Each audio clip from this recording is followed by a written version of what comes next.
escape routes that people took to Canada.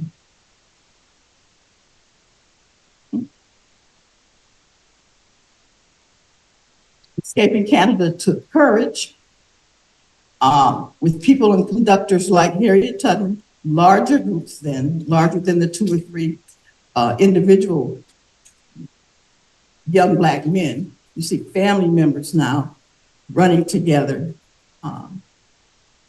under the guidance of people like Harriet Tubman North. And it's a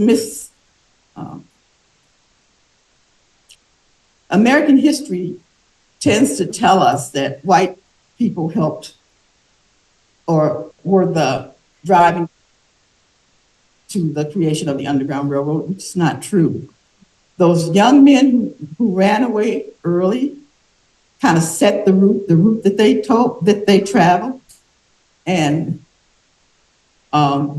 folks followed those routes to slavery. There were, though, in the southern states, some white allies who would help provide shelter and sometimes transportation out of the southern states. But Black folks ran to Black folks. You can't, I mean, it's like if a white person was to come in this room right now, we'd recognize that person. And if somebody was chasing them, they'd recognize that person.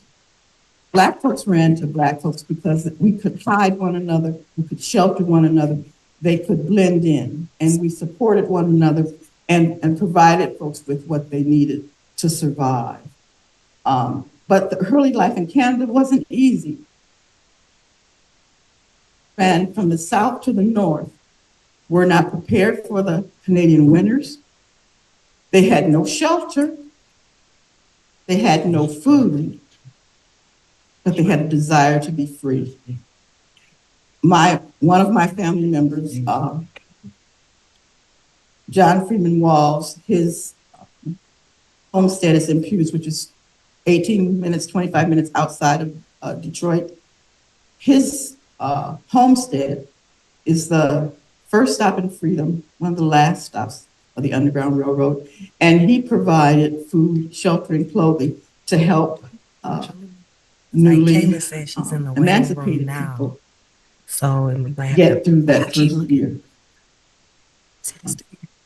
But you have, and our pagan, I don't know, I watch, there's a Canadian show that comes on Channel 9, where they talk about the life of Black people now in Canada. Canadians don't necessarily know about their history or necessarily their connection to African American history here in this country, because it isn't taught there either. But the majority of Black people believe that their ancestors were enslaved in southern US states after the Civil War, until after the Civil War. They believe that, but when the Civil War started, Frederick Douglass came to Canada to recruit Black men to come back to America to join the fight to free their brothers. I have an ancestor who was living in Canada, but in 1860, came back to the United States to fight in the Civil War. And he fought in the Civil War and then wound up living in Ann Arbor, Saline, and Ypsilanti. Hundreds of men did return to the United States to free their family members that they had left behind. They may have left, but they didn't leave their memories of who they were enslaved by or where their family members were. And so a lot of them came back. Some of them searched for their family members, found them, or started new families. But you can find them in Canada because they're listed in the Book of Negroes. There's the first Canadian census was actually taken in 1851, and it includes Nova Scotia, which is where the Black settlers were actually sent, and the majority of the Black loyalists are in the Nova Scotia census records. They're land records that list the names of loyalists. Loyalists were given land in Canada. So if you find the land records, you can find the list of names of loyalists and the land that they were given. And finally, the Civil War pension records will record the birth and history of the men who fought in the Civil War. And Gene and I went to Washington, D.C. to find the record of my ancestor who fought in the Civil War, only to find out that he was he was in a cemetery around the corner from Gene, where Gene lived. But his birth records, a little bit of his family history. Okay, thank you so much, Cheryl. And we're going to move now. Thank you. Is why we need to also research our Canadian history. Now we have Sean Thomas, who's a lifelong Detroiter. His mother moved to Detroit from Newton County, Mississippi in the 1950s. The African Americans who moved up north from Newton County, Mississippi began an annual reunion picnic in the early 1970s. Going to these picnics each year, held in Michigan, Illinois, Indiana, and Newton County, Mississippi, in different years, started Sean's interest in genealogy. Sean's family has participated in the annual Newton County, Mississippi reunion picnic for over 50 years. Excuse me. He joined the Fred Hart Williams Genealogical Society in 2010, and he has researched his family history back to the 1800s in Mississippi. Sean Thomas is the president of the he's a former president of the Fred Hart Williams Genealogical Society from 2017 until 2023. He currently serves as vice president of the Michigan Genealogical Council. He is also a member of the Detroit Society for Genealogical Research and the Newton County, Mississippi Historical and Genealogical Society. Sean holds a Bachelor of Science degree in psychology from Wayne State University. He is retired from the state of Michigan, where he served in several positions in the Unemployment Insurance Agency, retiring as agency director. He's somebody folks might need to know. He volunteers with the Detroit branch NAACP and Fellowship Chapel, UCC, and the Kids Kicking Cancer. Thank you, Sean, for coming and sharing your knowledge with us. Thank you. And I'm going to talk about the Great Migration, but there's a lot of seniors here, including me. So some of us have experienced it either personally or through our parents. So I'm going to kind of move a little fast so we can get through this part of the presentation. But between 1916 and 1970, over 6 million African Americans left the rural South to relocate to the North for greater prosperity in what's known as the Great Migration. And too fast. There we go.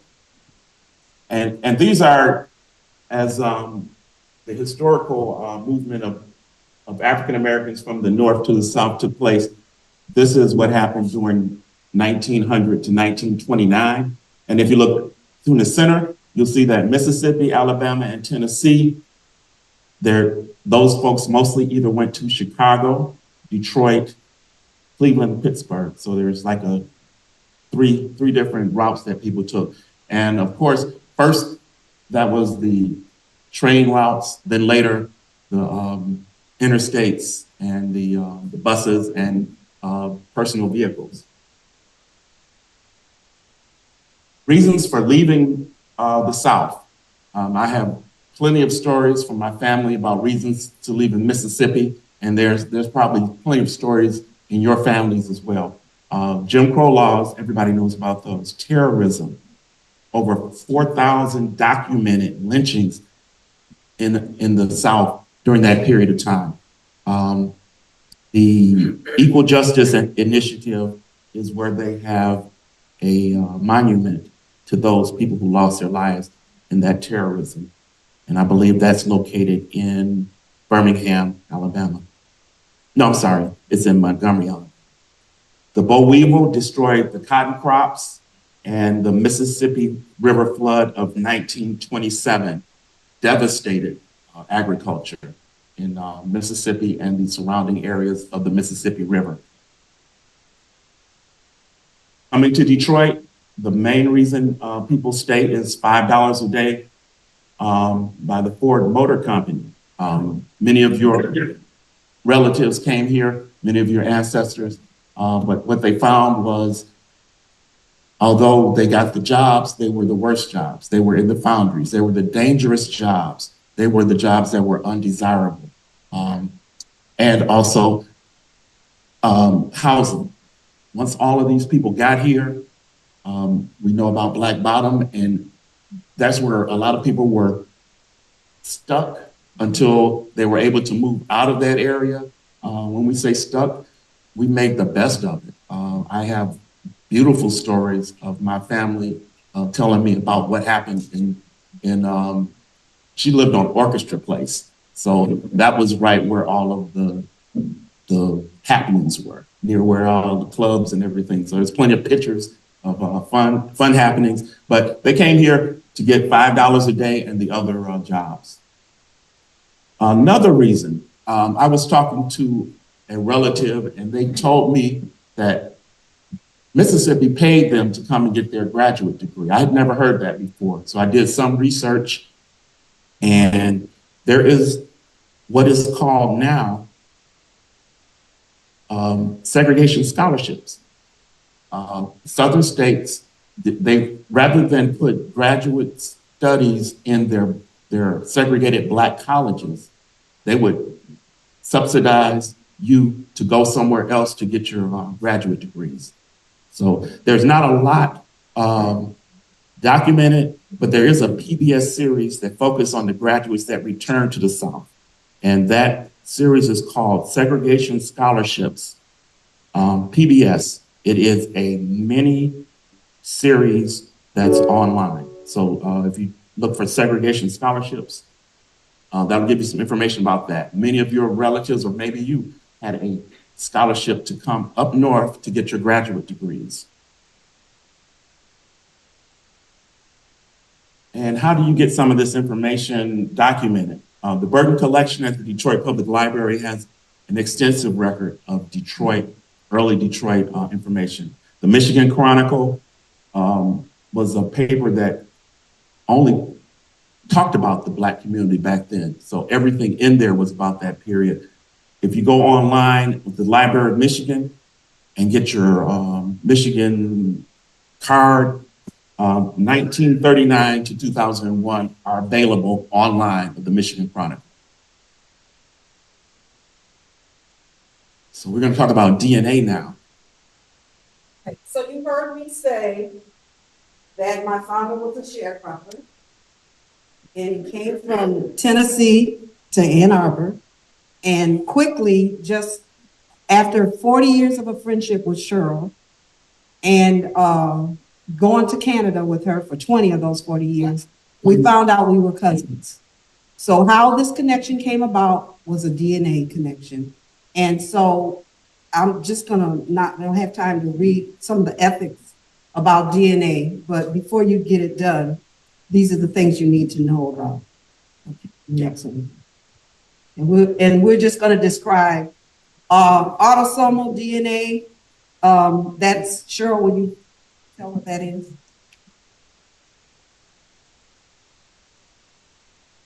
Autosomal DNA will connect you to your cousins. Okay, it's the DNA that you take, and some, like Jean took it, and as you start getting your matches, it matches you to other people who've actually taken the test, and it will lead you to your cousins. If your children take it, your children will be connected. But it really is, it gives you both sides of your family, both your cousins from your mother's side of your family and your father's side of your family. That's a shortcut. Okay, I have then Mitochondrial DNA, I just had that taken. That's the mother line, all the way down, mother to mother to mother to mother. And I am a descendant of Eve. I'm the first. And Sean, tell the Y and the Sean can also take the mic. Yes, because men have both the Y and the X. You can go down your mother's line or your father's line. So I did both with African ancestry. And what they do, they go back 5,000 years and tell you where those people came from. So I have information on both sides of my family that way. And the last one? Oh, yes. And they will give you a readout of where those people came from. And I have people from Guinea-Bissau in Africa on my father's side. Thank you so much for having us.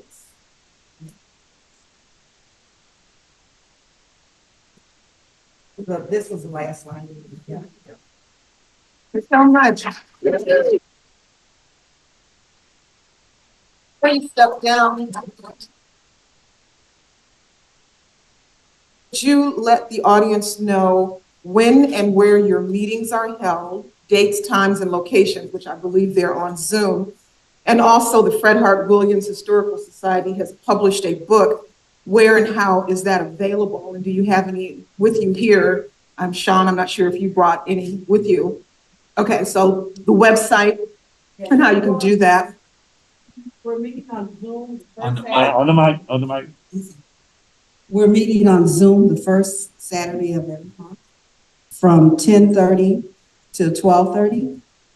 And you can go online and join Fred Hart Williams Genealogical Society website. And you can also go online, purchase a book. We purchased a book where we wrote, individuals in the Fred Hart Williams wrote stories, their family stories. And Mr. Chairman, we have 6 minutes left of this presentation, which was to go until 3 o'clock, including the questions and answers. So we have actually 6 minutes left. If anyone has any questions. Excuse me, I'm speaking. If we have any questions, I would say that we do that because this was from 2:05 until 3 p.m. It's 2:56. Let's do a roll call. We need to do our roll call first and come back to the presentation. I'm gonna give you 6 minutes. Roll call. Before I do this, I want to acknowledge the President's Mary Sheffield.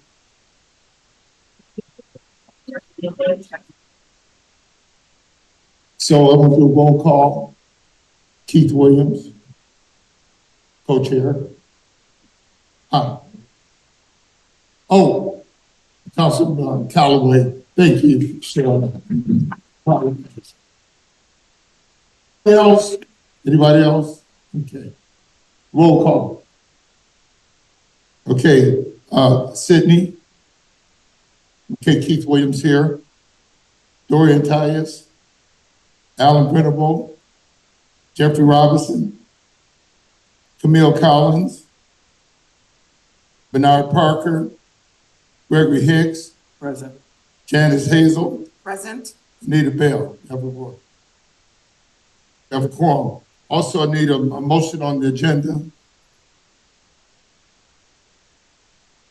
We need to approve the agenda. Can I get a second? Any questions on the agenda? Any questions on the agenda? All in favor? Any noes? Any abstentions? Okay, we're gonna go back. That's 5 more minutes and then we're gonna move on.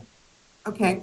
If anyone in the audience, and my understanding is people are not able to take questions from Zoom, and we apologize for that. But those who are in our capacity-filled room, if you have any questions, if you would go to the microphone in the middle so that people can hear you on Zoom. Thank you.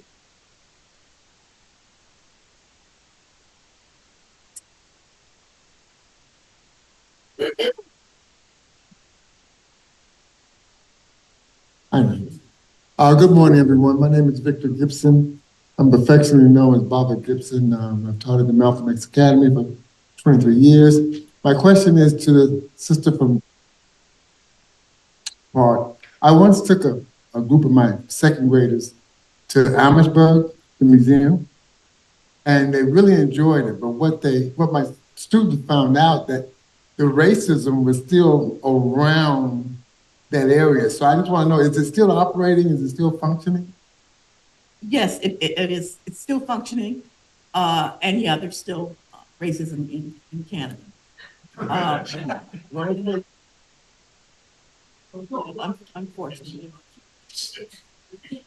Hello, and I've loved your presentation. I've been a member off and on for many years. But my question is dealing with the DNA test, because I have had a DNA test, a couple of them. And you need to tell people DNA tests are not for the weak, because you might find out some information you didn't expect to find. Yeah, I'll tell you about it. But anyhow, my question is dealing with the specific DNA, the African one and the one dealing with the X and the Y chromosomes. Because let's face it, at least most of the people in here know that most of their female ancestors are the ones who came from Africa. So how specific is it? Because, you know, would I need to take both, or?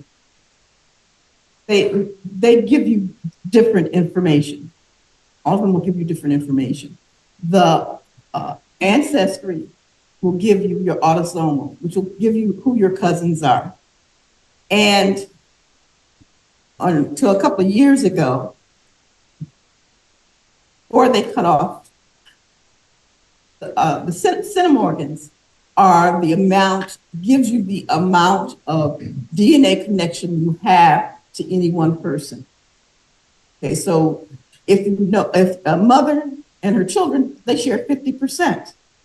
So, and as you go down the generations, or my cousins, because first, my children have taken it, they're around 3,000. So if your mother, for my DNA, my children and I share about 3,000 centimorgans. My first cousin, it's a little less, because it's my father's brother, but because that's my father's brother's son, we share 900 centimorgans. Small, the first, you're still connected to that person, but it's the distance of the connection. Well, Ancestry has cut off prior to 2001, 2000, you could get your centimorgans down to your 6 centimorgans. Those are distant cousins. But what had happened is that you could actually find people related to the slave owner. You could find your enslaver because it would be one step from that person. Well, Ancestry cut off, and now it starts at 7 and 8 centimorgans.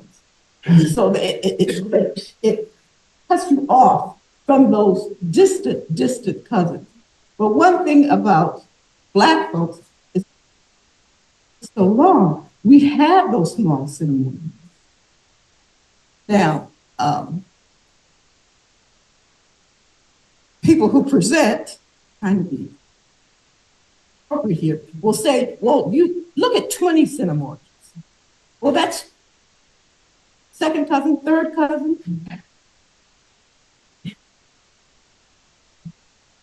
And that anything after that is iffy.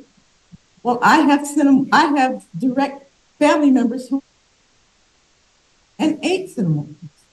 If I hadn't saved those centimorgans and know that they're direct, those are my cousins, I wouldn't, and if I didn't know them, I would never know them.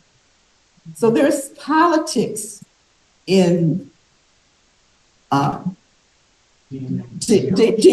genealogy, because if you're able to, I have been able to identify slaveholders in my family because I have half cousins that I share.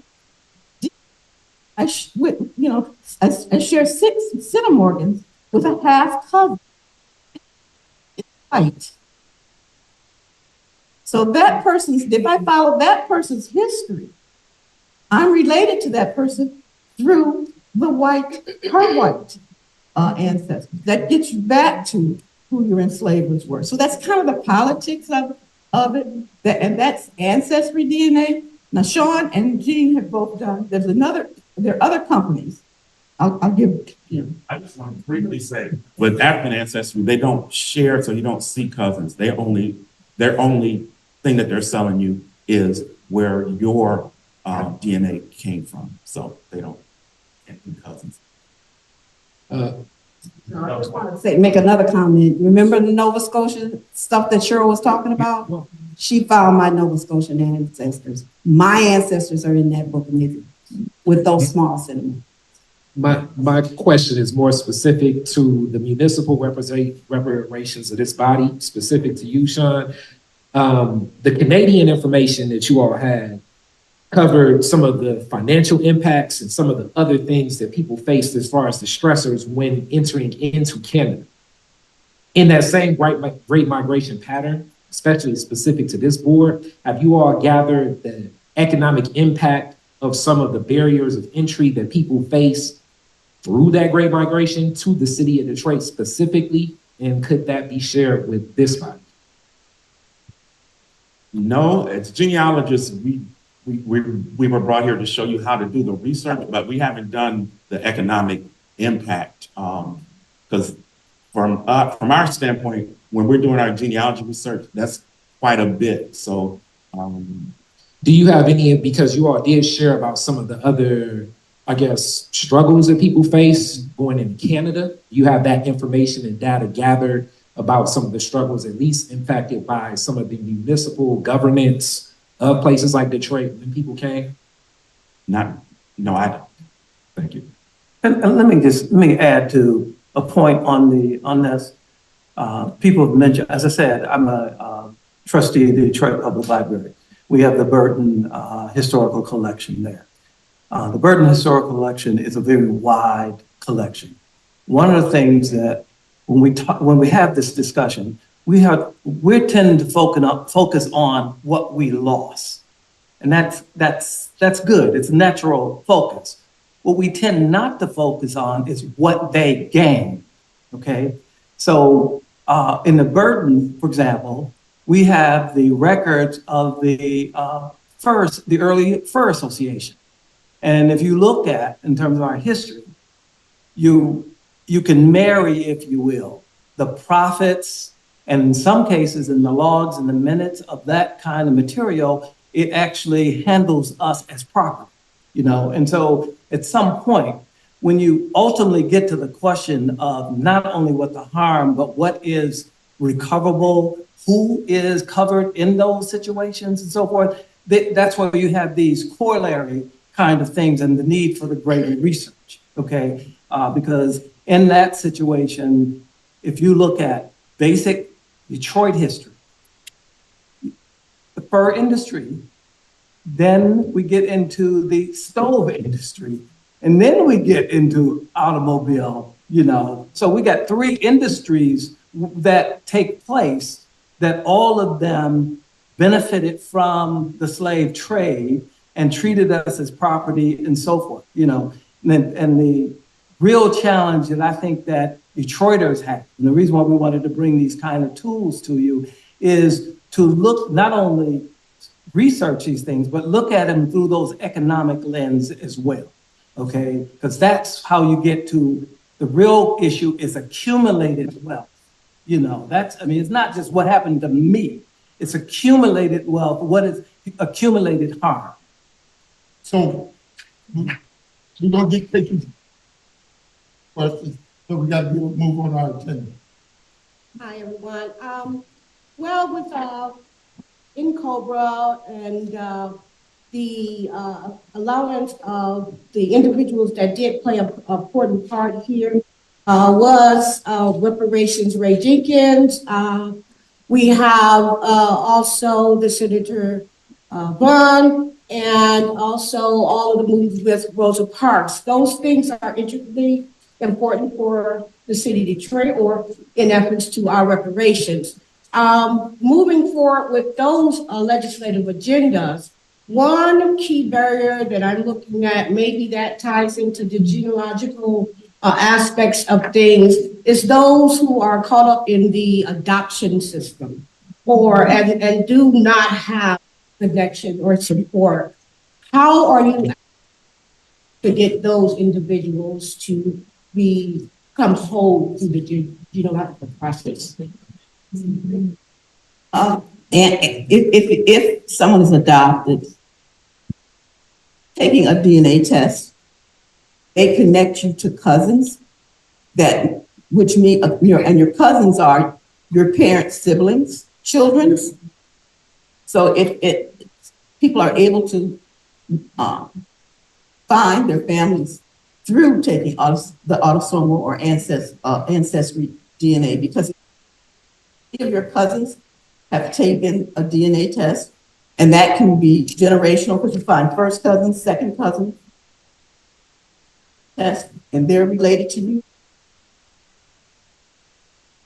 Like I said, centimorgan, then you'll know this is my first cousin. This person is related to me through I'm a first cousin or a second cousin, which means it's a sibling or it's an aunt or an uncle's child. One of those records is sealed. The records may be sealed, but if the individuals have taken the test, you're able to contact them and say, my name is Mary Jones. I have a DNA connection that says we may be first cousins. Now, that person is willing to talk to you, may be able to find out who are your aunts and uncles, because one of your aunts and uncles is related to me. How do I know? Because we have 900 centimorgans, like I said, with my first cousin. May I just say to the gentle lady out there, I had that happen to me and my family, which my parents are from southern states and moved to Detroit in the 40s and 50s. And 3 years ago, a woman reached out to my brother, who's on the way there 43 years, because she took a DNA test. He took a DNA test. We've all taken DNA tests, and we were on Ancestry.com. And my niece, my brother's oldest daughter, had done a lot of research. And this woman who was in the adoption system knew nothing about her family. She was somewhere in her 60s or 70s. And so we talked about it. We said, okay, let's release the information. Let's talk to her. And we were able to help her find that she was related to us. So she was then able to find her roots of our tree, which we had gone all the way back to 1817. And so it does happen. And we had it happen to us because we did take those DNA tests that are in the repository of Ancestry.com. And someone out of the blue said, can you help me? I don't know anything about my family, but we are related some kind of way. Folks, Good afternoon, I'm We got, Michelle Broughton. I also am constituent services for Councilmember at Large Mary Waters. My question is, I knew my great-grandmother and my great-great-grandmother, parents, both. They told us the story. I know who the slaveholder was. That side of the family still owns the land that they came from and were slaves on. Now the question is, I have grandchildren and my younger cousins. They're not sitting to listen to the stories because of technology. So is there a way, since they're only tech babies and they only want to look and watch the techno stuff, how do we engage the young people to care about their history and where they came from? That's my question. That's the eternal question for us. These are genealogists, getting the young people involved. One of the things I did for my granddaughter, my great grandmother she died and went to my grandmother. My mother gave it to me. I took the purse, put it in a shadow box, put everything out of it, and listed what I knew about my great grandmother. Her glasses were there. Her crochet needle was there. Her last doily she was wearing. And so I wrote. What I did though, I hung the purse on my wall. My granddaughter asked me what was it, and I gave me an opportunity to tell her, "Oh, that's my great grandmother's purse." I said she used to give us half a piece of gum because we were kids. You know, they never gave us a whole stick of gum at it. And there was half a stick of gum in there. You know, she had saved her daughter's hairpins, my great aunt Pearl. I said, "No, those are my great aunt Pearl. That's your grandma." It's the retelling of the stories and being able to connect them and make them come to life. Jean, seeing the picture on the wall and the stuff I'd written out for my granddaughter, said, "Hey, that's a children's book." And so I wrote it as a children's book, and I've given that to my children. What it is my story of my relationship with my grandmother. I mean, it's that kind of way that you need to connect it. It's connecting them to the stories, because they'll get interested in the stories. This is the last question. Yes, it's just really a question about I was born in Canada. So in Chatham, they have a African American museum. Yes. At the rec center. So my mother passed several years ago, but she had a collection of pictures of her friends from years and years and years ago. Last year, I had a fire in my storage because I had this stuff at the storage. I lost all of those pictures and some of her things. But the Lord was so good because I have a lot of marriage license properties, the sell down of the properties and stuff down there. Would you advise that possibly they might have something if I go back up into Chatham? Because I was supposed to take those pictures and then put in microfiche, then the pandemic happened. So, they kind of lost them. But what DNA test would you possibly advise as a good DNA test? Is it just like I'd say start with Ancestry. or Ancestry.com? I'd say start there before you start looking for your maternal line and your paternal line, because that'll give you a connection to. I've got like I don't know how many thousands of cousins, but lots of cousins. I tried starting on that. That's all. Yeah. And your father's side. Oh, okay. Both cousins are. Thank you so much. And I don't know if you've been up to Amherstburg or go online. They have stories of the families, the original families. Yeah, Buxton, yeah. Yeah, my family's from Okay, Buxton. thank you so much. Yep. Okay. Thank you, folks. Are we on number 3? Executive committee reports and subcommittee referrals and other matters. First, I just want to say thank you for your patience with the task force. I'd like to commend the residents for making history with this ballot language. And folks, we're going to get this right. We just need you to work with us. Won't win building today, but we're going to get the job done. You're going to be pleased with the work we do. Okay? And I'm going to give you a brief report on from 2 aspects. We've been working with University of Michigan, Poverty Solutions. They're dealing with the harm report. And if you wanted to do this reparation, you got to go through about the harm and the cause of the harm. And so University of Michigan is working with us. We done met with them twice. They're going to give us a daily update. We'll give the update to you folks when we receive the information. Okay, now the second thing is we're doing an impact report, and we're working with Columbia University, Howard University, and the African Network out of Washington, D.C. They're going to do the impact report. The impact is the effect of the cause. And so in March, the week of March 10th, they're going to be here for a week. We're going to be going to different locations to do oral interviews. And if you want to be a part of that, get our number, and we'll get you engaged in the process, because that's very important.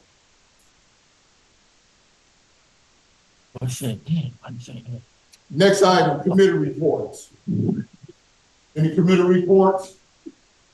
I just really want to restate that, again, with the assistance with Sheffield's office, we've been able to secure next month's location, which is here. And we have a speaker, what I outlined earlier, Dr. Bernadette Echenette. And she is the person who has been responsible for the overassessment, researching the overassessment of property taxes here in the city of Detroit. She has a very detailed presentation which she makes that takes us back from, she styles it South Africa to Detroit. And it kind of gives a broad bridge, if you will, of this period of time. And what she's focusing in more than anything else is that this experience that we've encountered is not just simply people denying us individual privileges and rights in that regard, but that there are economic consequences. And those economic consequences are the things that if proper research is given, like in the case of the overassessment of Detroit property taxes, that those are quantifiable things in which you can build as a policy correction as you move forward. So I really invite people to do that. Following that meeting, what we're looking to do is pull together any number of the other people who are doing some of the research on the ground in Detroit, because each one of them represent the Black Bottom archives and a number of others. These are people who are on the ground doing research and so forth, and they represent a different voice, if you will, in terms of the kind of general work that's being done. And so we're going to be trying to schedule those in these public meetings again. Again, we're committed to first Saturday of each month. And we will be putting out, you know what next month's will be here. And then from that point forward, we'll be announcing as we move forward the next dates. And I mean, the dates will stay the same. The day will stay the same, but we'll be announcing the locations and the speakers as well. Let's make a sense. Board Member Robinson. Yes, as chair of the Education Committee, we're realizing that reparations is a lot, and that even this presentation today, everybody may not have gotten and understood all aspects of what the genealogy reports were about. So what we're doing on the Education Committee is we're going to be preparing an online platform where we're keeping track of the topics we're discussing in the task force meetings. And then we'll provide you an online platform for you to be able to go and get additional information over and beyond. We're collecting the presentations from those that are presenting to us. And then we're going to, at our next meeting, begin to schedule regular meetings where, okay, you can come together and we can talk about it. And through that process, add information, because I'm sure there's a lot of rich history in here that when put together, there may be some cousins sitting here right now and you don't know it, but that part of that real technique of coming together and hearing the stories of the community. So please, we're going to work with Ms. Hale in getting the website for the task force together, but we're going to develop an online platform where you'll have an individual website to go to until we can connect the two together. Thank you. Thank you. Any other committee reports? Just the Health Committee. The Health Committee meets on the third Tuesday of each month. If you're interested in becoming part of the Health Committee, please get a hold of me. My name is Anita Bell. Dear Chairman, might I say, we're circulating four contact sheets. They're circulating on both sides. So if you would fill out your name, email address if you have one, phone number if you have one, and leave them with us so that we can get you some of the information that we have discussed. Thank you. And I am chairman of the Finance Committee. I will fund reparations, and we're starting to meet every Wednesday. So we're the one got to pay for all of this, all this wish list. So the doors of my church is open. If you want to participate, you can call me at 313-215-4121. 313, you know my number, 215-4121. Okay, next item, number 5.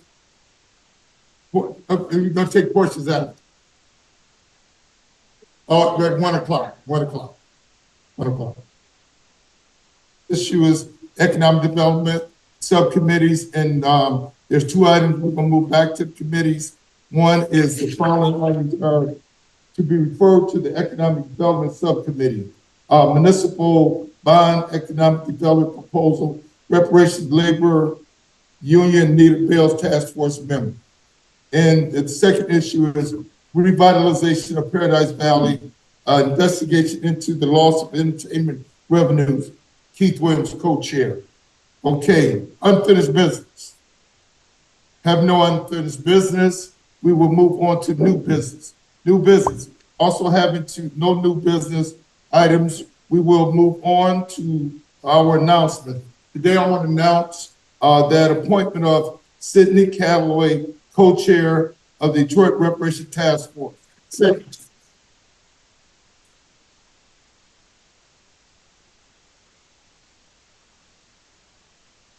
And Sister Dan. Okay. Second, the appointment of Janet Hazel as treasurer for the Detroit Reparations.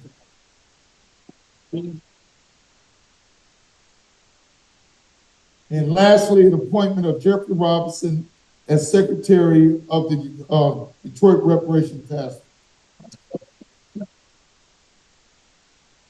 Now we got community comments. Do patients. Oh. Hold on. I was going with.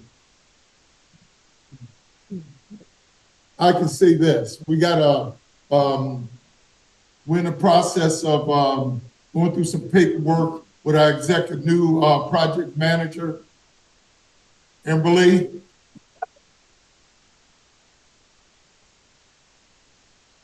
Long overdue, but we finally gonna get it done right. So since we got Zoom limitations, I'm gonna give people 2 minutes to, if you want to have comments or talk, and then we're gonna have to bring this to a close. Go to the mic.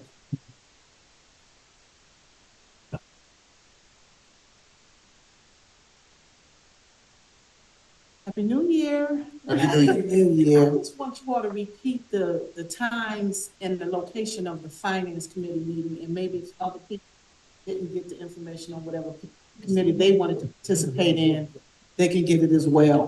But it was so fast, I know it was Wednesday at 1 p.m. 1 p.m. on Wednesdays. Wednesdays. What's the name? Every Wednesday. Yeah, so our subcommittee meets on Wednesdays at 1 p.m. I don't know if we're going to be doing a public meeting, but that's something that we can consider. Yes. When can we attend a finance meeting when our input is considered? So if you Enter the mic. email us and then you, Enter the mic. So if you want to, email Senator with any absorbed. Is that better? Okay, I can hear myself. So yeah, if you want to send us an email with any of your concerns, we can address them in-house during our subcommittees. And then when we do have answers for you, we'll make sure to reach back out and give you those answers, or at least address your concerns. Okay, but the meetings are, They're subcommittee meetings. Subcommittee meetings, they are the public. They are not public. No, they're not public, no. Are you gonna have a situation with a public? We are going to talk about doing something like that in the future to make sure that everybody's informed, but we are focused on doing our reports during these public meetings. So you'll have a report from the financial subcommittee, but it won't necessarily be an entirely open public meeting focused on, unless that's something you prefer. We can talk about that. Okay. Good afternoon, everybody. My name is Joyce Jennings, and I'm very thankful for this opportunity to hear this presentation today and the work that you're doing. I would like to suggest that as we look at the reparations, that we also include current impacts that we are experiencing as City of Detroit residents, like the rainwater drainage fee as an impact, as well as the solid waste fee, and especially when it comes to services that we're paying for as fees, and then in the contracts that the City of Detroit has with these services that are now being outsourced to contractors. If we could look at the financial impact that that has on us as residents, and especially when the cost of services increase. If we could also look at how the closing of schools has impacted us, and on our tax bills, we're still being charged for school taxes. But we have had schools closed in many neighborhoods. That is an impact as well, because as parents, when the schools close in our neighborhoods, and every parent doesn't have the privilege of having a flex time job. So when you do not have schools that are any longer in your neighborhood, you're still paying taxes, that's an impact. Transportation, driving out of your community. As I've been to the school board meetings, as well as the city council meetings, and they talk about not having enough city buses and students in the evening when they get out of classes, having to wait in some areas up to 3 hours to catch the bus. If we can look at those impacts. Last year, my maternal grandmother, Essie Mae Tompkins, passed away. She was 96 years old. And our family lineage is traced back to the 1800s. We have never lost our land. My family's originally from Quitman, Georgia. So as one of the representatives mentioned some of the losses, I also would like to celebrate as a people, because we haven't lost everything, that we also document some of the things that we have kept. And if you go online, my family's history is also in the African American Museum in Washington, D.C. Emmanuel and Amanda Spencer, you can trace our history back, and our bloodline does connect to various royal families throughout the world. So let's celebrate as well as identify what we have lost so that we can get reparations and even more, our air rights back. So Thank you. really quickly, Ms. Joyce, so I invite everybody to join us in March 10th when we talk to Columbia University, Howard University, and to the African American Redress Network, because they're coming into the city of Detroit to collect all of our stories. But I want to particularly reach out to you and tell you that I need you to email me. I need everybody to email me, reparationsdetroit2023@gmail.com. We need all of your information in writing so we can review it. Right? Because we're taking down notes the best that we can right now, but to ensure that we are addressing all of your questions and concerns and taking down all of your ideas and recommendations and suggestions, please send it in writing. Reparationsdetroit2023@gmail.com. We're going to need you March 10th. Columbia University is coming to collect all of our stories to ensure that it's documented from the mouth of the individuals and the residents in the city of Detroit. So we need you to talk directly to the historians, the archivists, everybody that's coming to collect this data, and remind them of those particular things that we want to look at the impact for. Thank you. So, also, we're gonna have the location. Oh no, we have to post the locations. Yep. Will But we that's why post? email me, so I can Yes. make sure you get those locations in writing. Thank you. Okay, next. Good afternoon. My name is Kimberly Canty, and my concern is that you're trying to sell bonds. That means we're going to pay for our own devastation. That doesn't make any sense. No. The other thing is we recently received new water meters. My bill, I got a bill last week. My water bill usage has increased by 5,000 gallons. So that's an issue. Nothing has changed. I've been in my home for 23 years. There's no more people. And so they're actually, that's the newest devastation is the new water meters that are increasing your water bills like 5 times what it should be. The other thing is the I-375. How are we gaining when you're going to hire white contractors and pay them millions of dollars, but you're not going to give the families who were devastated by the 375, my family. So how are we benefiting from that? I don't understand why they're getting applause when we're not getting anything.